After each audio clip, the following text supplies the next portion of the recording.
আমাদের অনন্য স্টোরি সকল প্রকার পার্ট গল্প দেখতে আমাদের চ্যানেলটি সাবস্ক্রাইব করে পাশে থাকা বেল আইকনটিতে ক্লিক করে অল নোটিফিকেশন অন করে দিন। আমাকে কিনা বইয়ের তলদেশে ডুবিয়ে দিয়ে রুমের মাঝে আটকে রেখে গেছে। এগুলো যে গত 3 দিন কথা না বলার প্রতিশোধ নিচ্ছে তা ভালোই বুঝতে পারছে আদ্রিতা। নিচে কি চলছে তা জানতে উৎসুক আদ্রিতা বই রেখে পা টিপে টিপে উঠে দরজার কাছে এলো। দরজা আস্তে করে খুলে চোরের মতো মাথা হালকা করে বের করে নিচে উকি দিয়ে কি চলছে তা দেখার চেষ্টা করলো। নিচে ফাইসা আপুকে শাড়ি পরিয়ে বসিয়ে রেখেছে। কত সুন্দর লাগছে আপুকে। পাত্রপক্ষও এসেছে, দুজন মধ্যবয়স্ক ভদ্রলোক আর ভদ্র মহিলা, আর ইয়াং 3টে ছেলে বসা। এর মাঝে কোনটা বিয়ের পাত্র তা বোঝার চেষ্টা করছে আদ্রিতা। 3 জনের মাঝে যে একটু চুপচাপ শান্ত লাজুক ভঙ্গিতে বসে আছে সেই পাত্র হবে ধারণা করে নিজে নিজে বলতে লাগলো, বাহ, পাত্রটা তো ভারী হ্যান্ডসাম, অনেক সুদর্শন দেখতে।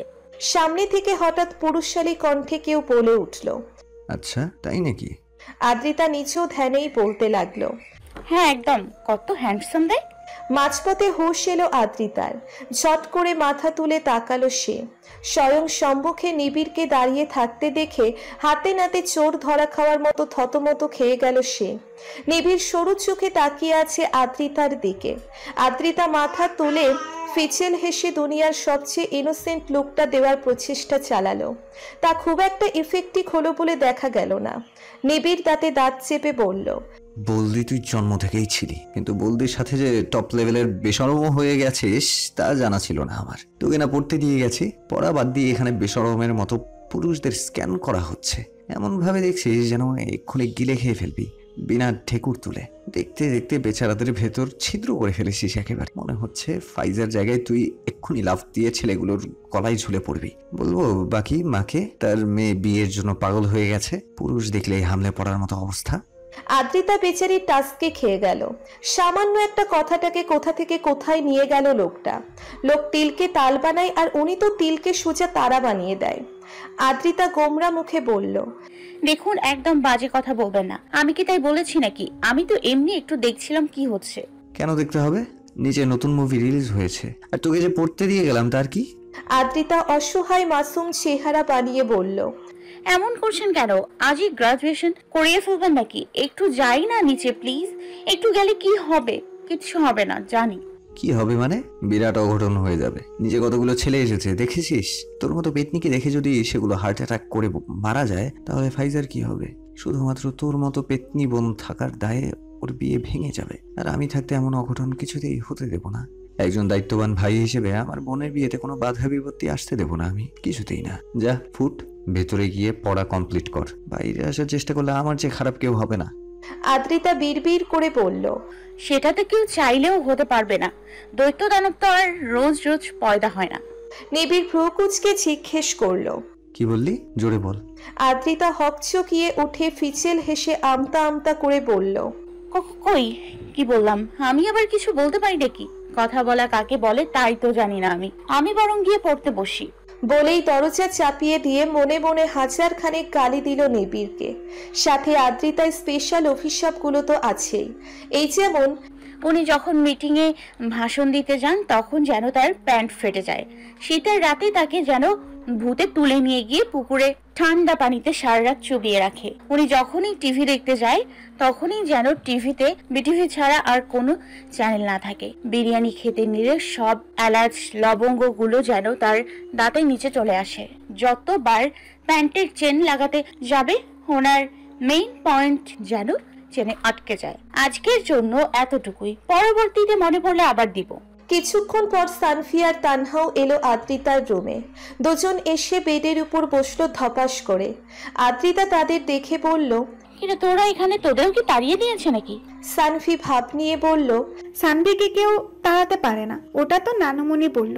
কোনো মেয়েকে দেখতে আসলে নাকি তাদের সামনে সুন্দরী কুমারী কন্যাদের থাকতে নেই। আর তোরা তো জানিসই আমি একটু আকর্ষণীয় কি না। আমি থাকতে ফাইজা আপুর দিকে কেউ তাকাতেও না, তাই ফাইজা আপুর ভালোর কথা ভেবেই চলে এলাম।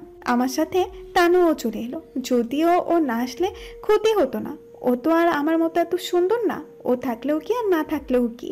সানভীর কথাটা আদ্রিতার মোটেও পছন্দ হলো না, যদিও তানহা ওর কথাই কিছু মনে করে না, কারণ সানভীর স্বভাবই এমন। তবুও সানভীর এভাবে বলাটা ভালো লাগলো না তার। আদ্রিতা কিছু একটা ভেবে বলে উঠল, হ্যাঁ রে সানভি, ঠিকই বলেছিস। তোর মতো কি আর সবাই হতে পারবে? যতই হোক দিনরাত মেকআপের বালতি মুখে নিয়ে ঘোরা তো আর চারটেখানি কথা না। ইটস রিয়েলি টাফ ইয়ার। তানুর আর কি, সামান্য ন্যাচারাল বিউটি তো আছে ওর, এর আর এমন কি, তাই না? আদ্রিতার কথাই তানহা মুখ টিপে হাসলো। সানভি মুখ ভেঙচি কেটে দিয়ে কথাটা গায়ে মাখলো না। এসব ওদের মাঝে সব সময়ই চলে। পাত্রপক্ষ ফাইজাকে পছন্দ করেছে, আজই ঘরোয়াভাবে এঙ্গেজমেন্ট হবে। এই পর্যায়ে আর আদ্রিতাকে রুমে বদ্ধ থাকতে হলো না। এঙ্গেজমেন্টের জন্য সবাই নিচে এসেছে, আর সবার সাথে সেও লাফিয়ে চলে এসেছে। এসেই আবিরের কাছে বসে পড়েছে যাতে কেউ সরাতে না পারে। আংটি বদল শুরু হয়ে গেছে। ছেলেপক্ষ আগে থেকেই আংটি নিয়েই এসেছিল, আর পাত্রের জন্য ফিরোজ বাহিরে গিয়ে দ্রুত আংটি নিয়ে এসেছে। আদ্রিতা খুব খুশি, কতদিন পর বাড়িতে বিয়ে হতে চলেছে। আংটি বদল শেষে কেকও কাটা হলো। তাসান এক পিস কেক নিয়ে ফাইসার হবু পর জহিরকে খাওয়াতে নিলে সে একটু খেয়ে সৌজন্যতা রক্ষা করে আর খেতে চাইল না। তাসান বলে উঠল, আরে দুলাগাই খান। জহির একটু থতমত চেহারা করে বলল, দুলাগাই? হ্যাঁ দুলাগাই তো। আপনি হলেন এখন কোরবানির গরু। কদিন পরই আপনার কোরবানি হবে, তাই বলির পাঠাকে কোরবানি দেওয়ার আগে একটু বেশি বেশি মিষ্টিমুখ করাতে হয়। আপনিও খান বেশি করে, আর কবে এই সৌভাগ্য হবে কে জানে। সবাই উচ্চ শব্দে হেসে উঠল। সব শেষে বিয়ের দিন তারিখ ঠিক করা হলো। 15 দিন পরের তারিখ ঠিক করা হলো। বিয়ে আদিত্যদের গ্রামের বাড়ি হবে এমনটাই সিদ্ধান্ত হলো। সামনে শুক্রবারে সবাই গ্রামের উদ্দেশ্যে রওনা হবে। তা শুনে আদ্রিতা আরো খুশি হয়ে গেল। গ্রামে যাবে শুনে উচ্ছ্বসিত কণ্ঠে বলল, ইয়ে, গ্রামে বিয়ে, কত মজা হবে। আমি প্রথম গ্রামে যাব। আদ্রিতার এই খুশির বেলুন ফটাস করে ফাটিয়ে দিয়ে নিবিড় বলে উঠল, তুই গ্রামে যেতে পারবি এমন কোনো কথা হয়েছে নাকি? সামনে তোর পরীক্ষা, গ্রামে ফ্রামে কোথাও যাওয়া হচ্ছে না তোর, গিয়ে পড়তে বস। বলেই সোজা নিচের রুমের দিকে যেতে নিল নিবিড়। আদ্রিতার মাথায় বাজ সহ পুরো মহাকাশ ভেঙে পড়ল। বলে কি আমাকে গ্রামে যেতে দেবে না? না, এ হতে পারে না। কিছুতেই না, এত বড় অবিচার আদ্রিতা সইবেই না কিছুতে। আদ্রিতা বুঝতে পারল রাগলে কাজ হবে না, এতে আরো বেগতিক অবস্থা হবে। তাই আপাতত অন্য পন্থা খুঁজতে হবে। সময় খারাপ হলে গাধাকেও ঘোড়া বানাতে হয়, আমাকেও এখন তাই করতে হবে। আদ্রিতা ফ্রিজে এক পিস কেক নিয়ে দৌড়ে সিঁড়ি বেয়ে উপরে গিয়ে করিডোরে নিবিড়ের সামনে দাঁড়ালো। দুনিয়ার সবচেয়ে ইনোসেন্ট চেহারা বানিয়ে নিবিড়ের দিকে তাকালো, যেন সে ইনোসেন্টের সব কপিরাইট নিজের নামে লিখে নিয়েছে। এই মুহূর্তে দুনিয়াতে ইনোসেন্ট বলতে শুধু সে ছাড়া আর কোনো বস্তুই অবশিষ্ট নেই, যেন সে ইনোসেন্টের প্রতিমা। তাকে ছুঁয়ে সবার ইনোসেন্সির কসম খাওয়া উচিত। কেকের পেজ নিবিড়ের দিকে এগিয়ে দিয়ে চোখ পিটপিট করে সর্বোচ্চ করুণ সুরে বলল, যেতে দিন না প্লিজ। আই প্রমিস আমি সব পড়া কমপ্লিট করে ফেলবো, পড়তে পড়তে শহীদ হয়ে যাব। তাও প্লিজ আমাকে যেতে দিন প্লিজ। বলতে বলতে মাথা কাত করে আরো এক লেভেল বাড়িয়ে ইনোসেন্টের সস লাগালো মুখে। নিবিড় তীক্ষ্ণ একাগ্র দৃষ্টিতে তাকিয়ে আছে আদ্রিতার ইনোসেন্টের রসের বালতিতে ডোবানো মুখের দিকে। আদ্রিতার হাতে রাখা কেকটুকু হাতে নিল নিবিড়। তারপর এক হাতে আদ্রিতার চোয়াল ধরে তার মুখ খুলে কেকের পিসটা সোজা আদ্রিতার মুখে ঢুকিয়ে দিল। কেক ঢুকিয়ে দিয়ে বলল, এমন পেতনির নানি পিশাচিনের মতো লুক আর কখনো দিবি না, খবরদার। তোকে খেয়ে ফেলার দায়ে তোর সোনা মায়ের হাতে জেলে যাওয়ার কোনো শখ নেই আমার। বলেই গটগট করে নিচের রুমে ঢুকে গেল নিবিড়। আর আদ্রিতা বেচারি মুখে কেক ভরা অবস্থায় স্ট্যাচুর মতো দাঁড়িয়ে রইল। তার মস্তিষ্কের প্রতিটা নিউরন খাতা কলম নিয়ে বসে পড়ল নিবিড়ের বলা কথার মর্ম উদ্ধার করতে। লোকটা এমন কেন সবসময় আদ্রিতাকে কনফিউজড করে চলে যায়? আজ সবাই আদিত্যদের গ্রামের বাড়ি সিরাজগঞ্জের উদ্দেশ্যে রওনা হবে। বাসায় প্রাইভেট কার আর বড় একটা হাইস ভাড়া করা হয়েছে। প্রাইভেট কারে মুরব্বীরা আর বাকিরা সবাই হাইসে। সবার মাঝেই এক উচ্ছ্বাস আর খুশির আমেজ। পিকনিকের মতো মনে হচ্ছে সবার কাছে। সারা বাড়ি হইচইপূর্ণ পরিবেশ সৃষ্টি হয়ে গেছে। সবচেয়ে বেশি আমেজ আদ্রিতার মাঝে। শেষমেশ সে সবার সাথে যেতে পারছে, এটাই তার সবচেয়ে বেশি খুশির বিষয়। এক্সাইটমেন্টে সে গত রাতে ঘুমই আসেনি। মধ্যরাত পর্যন্ত মা বাবার সাথে ভিডিও কলে কথা বলেছে। তাদের ফাইজার বিয়ের বিষয়ে সব আপডেট দিয়েছে। কাল রাতেই নিজের ব্যাগ প্যাক করে ফেলেছে। একটু পরপর নতুন করে কিছু মনে পড়লে আবার সেটা ঢুকাচ্ছে। তারপর লাফালাফি করে সারা বাড়ি ছুটে বেড়াচ্ছে আর সবার প্রস্তুতি পর্যবেক্ষণ করছে। সানা আর তাসিরদের পুরো পরিবারই যাবে, সাথে দ্য গ্রেট রবি বাবাজিও যাচ্ছে। ট্রিপ জমে ক্ষীর হয়ে যাবে এমনটাই ধারণা আদ্রিতার। আদ্রিতা বেবি পিঙ্ক কালারের টপ আর মাল্টি কালারের একটা লং স্কার্ট পরেছে। মাথার চুলগুলো দুই পাশে উঁচু করে দুটি ঝুঁটি করেছে। লম্বা ফিতার একটা ছোট আকারের সাইড ব্যাগ কাঁধের উপর দিয়ে আড়াআড়িভাবে ঝুলিয়ে নিল। আয়নায় নিজেকে ঘুরে ফিরে দেখল। তাকে দেখতে এই মুহূর্তে নার্সারি ক্লাসের মেয়েদের মতো লাগছে। সে রেডি হয়ে খুশি মনে ধেই ধেই করে নাচতে নাচতে বাইরে আসতেই প্রতিবারের মতো নিবিড়ের সাথে ধাক্কা খেল। নিবিড় আদ্রিতার দুই বাহু ধরে সোজা করে দাঁড় করিয়ে দাঁতে দাঁত চিবিয়ে বলল, তুই যে বলদি গরু তা আমি এমনিতেই জানি। সেটা প্রমাণ করার জন্য বারবার এভাবে গুতা দেওয়া তোর অভ্যাসে পরিণত হয়ে গেছে নাকি? গুতার ওয়ার্ল্ড রেকর্ড করতে চাস নাকি? গুতা মেরে মেরে আমার বুকের মাঝখান দিয়ে সুড়ঙ্গ বানাবার ধান্দায় ঘুরছিস? এই হয়ে গেল। আদ্রিতার মেঘের উপরে হাওয়ায় ভাসতে থাকা মেজাজটাকে ধপাস করে নিচে ফেলে দিতে চলে এলেন দৈত্য দানবটা। কিন্তু আদ্রিতা এখন রাখবে না বলে মনোবল শক্ত করল। এই লোকের জন্য সে তার মুড খারাপ করবে না। এমনিতেও এই লোককে এখন কিছু বলা মানে নিজের পায়ে কুড়াল মারা। দেখা গেল আমার যাওয়াই বন্ধ করে দিল। তাই আপাতত অপমানটাকে চিনি দিয়ে মিশিয়ে লেবুর শরবত মনে করে গিলে ফেলল আদ্রিতা। মেকি হেসে নিবিড়ের দিকে তাকিয়ে বলল, সরি নিবিড় ভাই। ভাইয়া বলার জন্য খোলা ঠোঁট দুটো আর চাপল না আদ্রিতার। সেভাবেই হাঁ হয়ে তাকিয়ে রইল নিবিড়ের দিকে। মেরুন রঙের টি শার্ট আর অ্যাশ কালারের জিন্স পরিহিত পুরুষটিকে দেখে আদ্রিতা যা বলতে গিয়েছিল তা পেটের ভেতরেই থেকে গেল।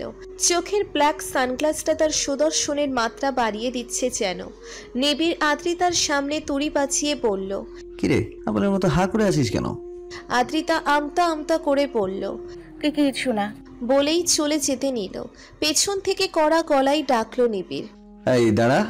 দাঁড়িয়ে গেল আদ্রিতা। নিবিড় আদ্রিতার সামনে এগিয়ে এসে বলল, এদিকে ঘুর। আদ্রিতা ঘুরে দাঁড়িয়ে নিবিড়ের দিকে তাকালো।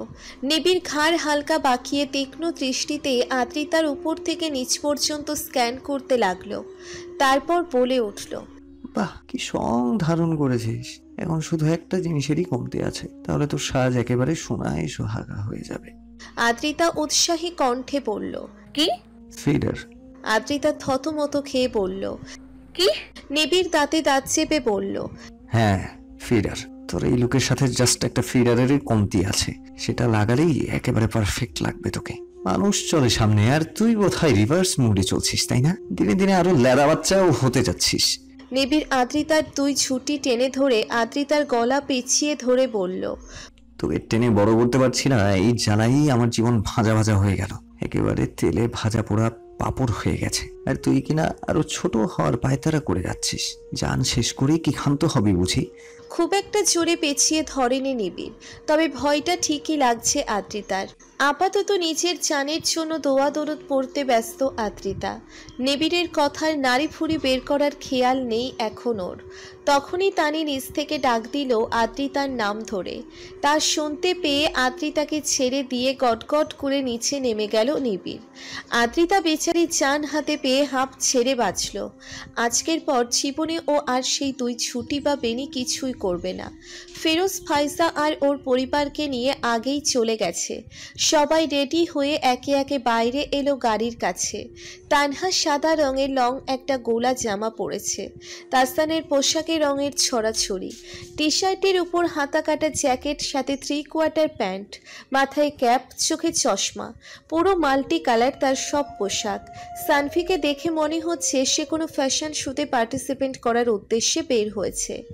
আস্ত সমস্ত মেকআপের ওভারলোড হয়ে গেছে। তার মুখ থেকে মেকআপ তুলে শখানেক গরিব দুঃখীকে দান করা যাবে। রবিও চলে এসেছে। সবার আসার পর সবাই গাড়িতে ওঠা শুরু করলো। দাদুরা সবাই একটা কারে আর তানি, আবির, সানা, তাসির আর একটা কারে। বাদবাকি সবাই হাইসে উঠবে। নোরান বরাবরের মতো সবার শেষ সিটে গিয়ে এক কোণা ধরে বসে পড়ল। দ্বিতীয় লাইনে বসলো তানহা। সানফি আর আদ্রিতা তৃতীয় লাইনে, রবি আর তাসান বসলো। ড্রাইভিং সিটে বসলো নিবিড়। তখনই হন্তদন্ত হয়ে নিবিড়ের পাশের সিটে এসে বসলো অপরাহ্ন। বসতে বসতে নিবিড়ের উদ্দেশ্যে বলল, সরি দেরি করে ফেললাম। সানফি আর আদ্রিতার মাঝের সিটে বসেছিল তানহা। অপরাহ্নের কণ্ঠ কানে আসতেই চকিত নজরে সামনে তাকালো তানহা। অপরাহ্ন ওদের সাথে যাবে। বুকের মাঝে আবারও সেই এলোমেলো প্রবাহ দৌড়তে লাগলো তানহার। নিবিড় গাড়ি স্টার্ট দিতে দিতে বলল, আরে না সরি কেন বলছেন, আপনি বরং আরো 3 দিন পর আসতেন। আরে ক্লিনিক ছেড়ে এতদিন দূরে থাকবো, তাই সবাইকে একটু কাজ বুঝিয়ে দিতে সময় লেগে গেল। যাক এসেছেন তো, আমি তো ভাবলাম হয়তো যাওয়ার কথাই ভুলে গেছিস। অপরাহ্নের নজর পড়ল সামনের মিররে। তানহার অবাক হওয়া চোখজোড়া দেখতে পেয়ে সেদিকে তাকিয়ে থেকেই বলে উঠল, আজকাল তো নিজেকেই ভুলে যেতে শুরু করেছি। হাল বেহাল, কেউ এসে উদ্ধার করলেই বাঁচা, না হলে মৃত্যু নির্ঘাত। চোখ সরিয়ে নিল তানহা। চশমা ঠিক করে বাইরের দিকে তাকালো। লোকটার আবহ ওকে কেমন অন্যমনস্ক করে দেয় আজকাল। ওসব মোহ মায়ায় জড়াতে চায় না তানহা, তার যে ভীষণ ভয় হয়। অপরাহ্নের কথার পরিপ্রেক্ষিতে রবি বলে উঠল, ডাক্তারের কথায় মনে হচ্ছে নিজেই পেশেন্ট হয়ে গেছো বৎস। ডাল মে কুছ কালা হ্যায়। হাসলো অপরাহ্ন।